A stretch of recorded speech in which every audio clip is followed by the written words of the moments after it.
E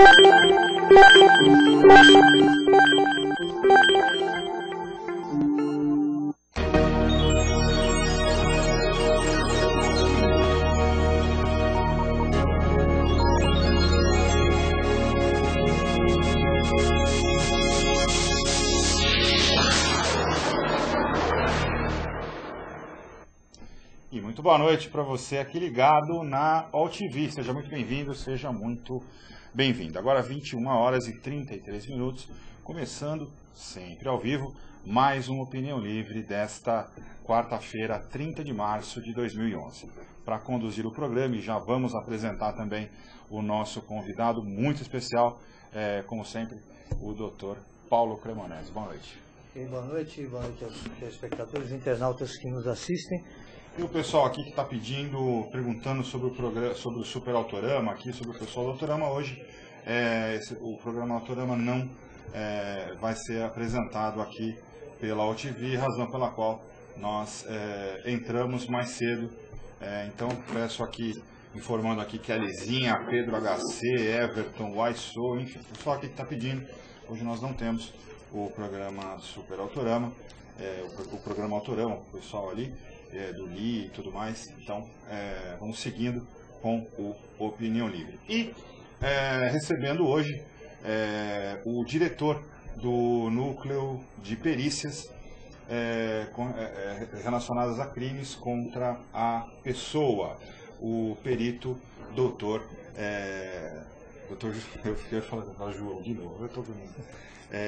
Dr. José Antônio de Moraes. Doutor, muito obrigado pela sua presença. E hoje, já também num dia em que nós vamos entrar também nessa questão, hoje, para quem não se lembra, o caso Isabela Nardoni completa 3 anos.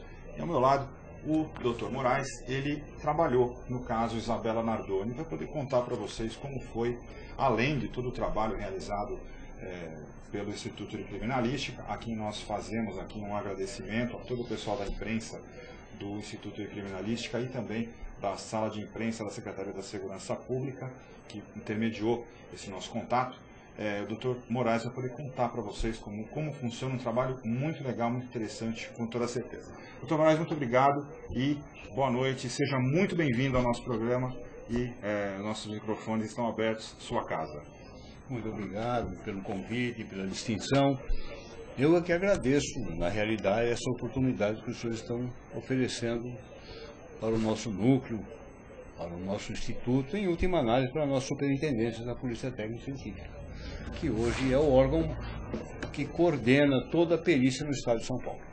Doutor Moraes, voltando um pouquinho no tempo, para a gente entender e esclarecer ao telespectador o que aconteceu, o Instituto de Criminalística era um órgão dirigido por o diretor há não sei quantos anos, talvez possa esclarecer melhor para a gente, era dirigido por delegado de polícia. Houve uma desvinculação, o Instituto de Criminalística ficou vinculado diretamente à Secretaria de Segurança e hoje há um revezamento, né? Por 2 anos o diretor é um perito criminal, por 2 anos um médico legista. Não sei se estaria correto isso. O senhor acha que essa mudança não só deu uma maior independência, mas em tendo essa independência, isso otimizou, melhorou os trabalhos do Instituto Criminalístico? Sem dúvida. Melhorou porque perícia, ela é sinônimo de autonomia. Então, qualquer instituto que se dedique a fazer perícia, ou seja, elaborar um documento para comprovar alguma coisa ou para comprovar que aquela coisa não existiu, você tem que ser autônomo, né? Você tem que ter uma autonomia, você não pode estar ligado a nenhuma instituição, porque senão você começa a ver, ou as pessoas podem pensar que haja algum tipo de interferência. Eu não tenho conhecimento que houve interferência de qualquer pessoa, mas de qualquer maneira, a autonomia é uma arma não é uma situação que deve existir. Eu digo assim, não quis fazer referência a uma suposta interferência proposital, né? Olha, eu quero levar um crime para esse lado ou para aquele. Mas o direcionamento por parte da autoridade policial, não vamos falar da direção do Instituto, vamos falar da investigação do crime. Como que é essa relação? O delegado ele tem uma suspeita. Né? A perícia, de acordo com o que ela vai produzindo de subsídios para a investigação, possa levar a um desencontro daquela suspeita do delegado. Na presidência do inquérito, essa independência se estabeleceu de uma forma bastante ampla, ou seja, ou o delegado ainda falou, olha, eu queria uma perícia específica para verificar aquilo, para ver se o fulano ou beltrano, ou enfim, se o modus operandi de um determinado crime foi assim, foi assado. Ele continua ainda presidindo, direcionando a perícia, não com intenções escuras, mas com a intenção da investigação policial, ou há absoluta independência do perito com relação à autoridade? Não, essa vinculação ela tem que haver sempre, mas a gente fala em vinculação. Por exemplo, o delegado é o responsável pelo inquérito policial, ele que vai elaborar. Então, ele vai subsidiar o inquérito da melhor maneira que ele puder. Então, ele vai acionar não só o Instituto Criminalístico, mas vai acionar também o Instituto Médico Legal. Né? O médico legista vai dar a causa-mortes e qualquer outra coisa que ele achar interessante relacionado com aquele exame que está fazendo. E nós vamos examinar o local sempre, nós temos que ser sempre provocados, é sempre o delegado. Nós vamos examinar o local e vamos examinar o cadáver no local. Vamos fazer a perinecroscopia, que é um exame de rotina que nós procedemos. E nós vamos procurar dar a causa jurídica da morte. Quem vem a ser a causa jurídica da morte? O pessoal está habituado com causa-mortes.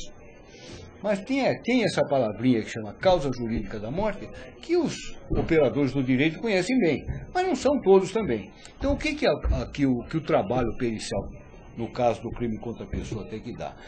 Se aquilo foi um acidente, um homicídio ou um suicídio. É isso que interessa para a polícia.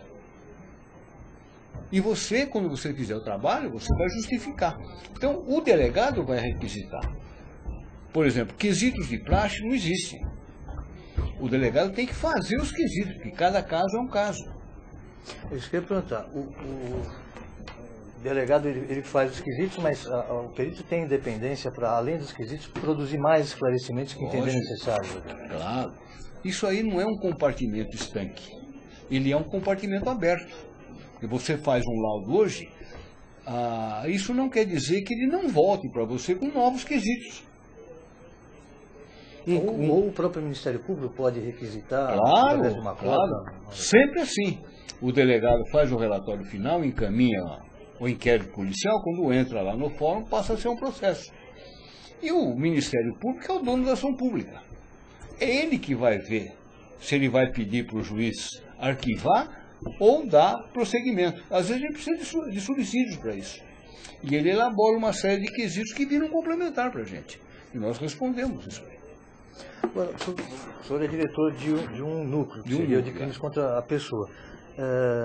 Quantos núcleos tem o IC hoje e quais são eles? Tem um núcleo de documentoscopia, não sei se o termo está correto também. Que outros núcleos tem o IC? Tem um núcleo de documentoscopia, tem um núcleo de contabilidade, tem um núcleo de crimes contra o patrimônio, tem o meu lá, que é o núcleo de crimes contra a pessoa, tem um núcleo de acidentes de trânsito. E depois, ligados a esses núcleos, você tem os laboratórios. Os laboratórios prestam todo tipo de assessoramento para os núcleos. Por exemplo, é muito comum eu ir a um local e encontrar uma pasta branca lá. Eu não sei o que é aquilo. Eu vou coletar aquilo, vou guardar e vou fazer o que a gente chama lá de um relatório de análise. Ou seja, eu encaminho esse material para o laboratório com quesito. Que tipo de material é esse? É veneno? Se for veneno, qual é a sua composição? Isso não chega para o delegado, chega para mim que eu mandei isso. E eu vou colocar todas as informações no meu laudo. Baseado nisso, eu consigo determinar aquela causa jurídica da morte. Se isso é um acidente, suicídio ou homicídio. Por exemplo, agora a gente está tendo uns casos aí que apareceram, a mídia mostrou muito. Um caso de pessoas que morreram num chalé. Então houve um pacto de morte, houve não sei o quê. Existia uma fonte de um gás extremamente letal, que é o monóxido de carbono. Tinha lá uma lareira queimando com madeira.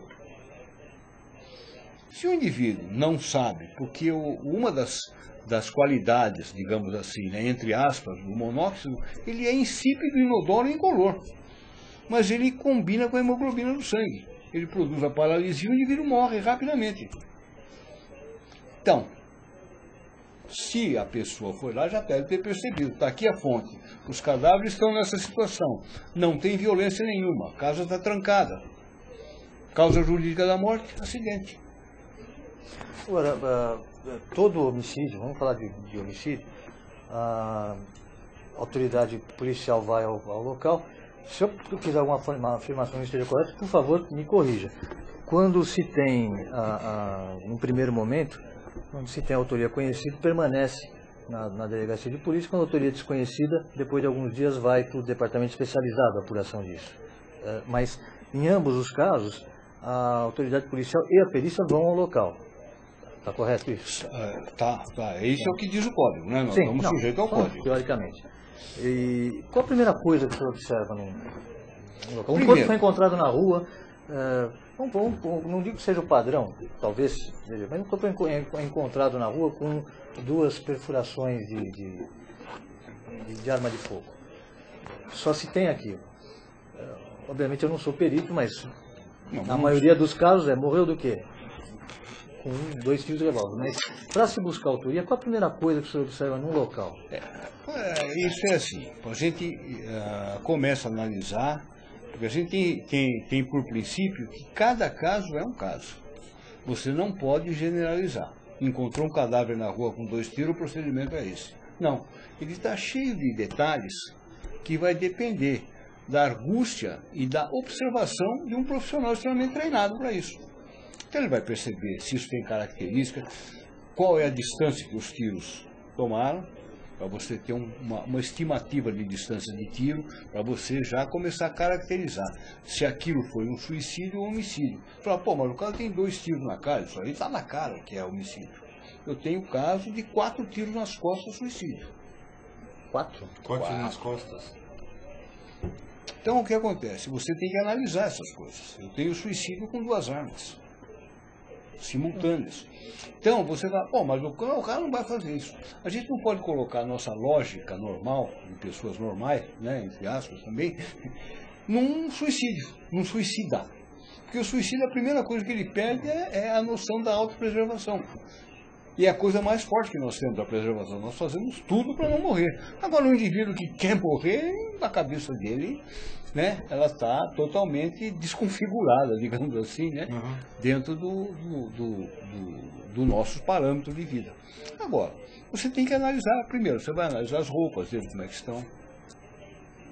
Porque a roupa é uma fonte de informação muito grande.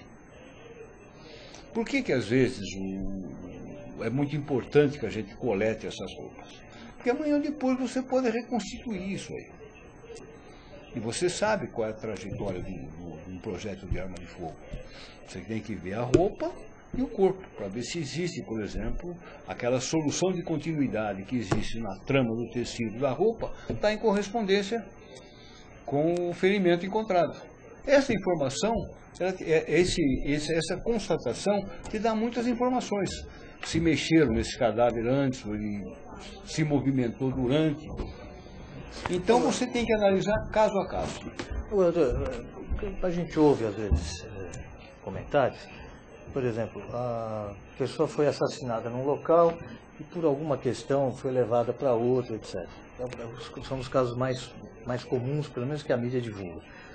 Já existiu algum caso, e em existindo, como que é o trabalho da polícia nesses casos, onde propositalmente e por pessoas com conhecimento, o local do crime tenha sido modificado? É muito complicado para a perícia identificar essa modificação. Eu vou citar o porquê dessa pergunta, sem preservando, obviamente, nomes, etc. Nós tivemos um caso aí há cerca de 15 anos atrás, uma residência de uma família de classe alta e de juristas, onde se falou muito em modificação do local do crime, onde foram encontrados os corpos de um casal. E que essa modificação poderia, se existiu, poderia ter sido feita por um grande jurista, quer dizer, um especialista na área penal. É possível a perícia identificar essas modificações? Ou, em outras palavras, para efeito de perícia não existe crime perfeito?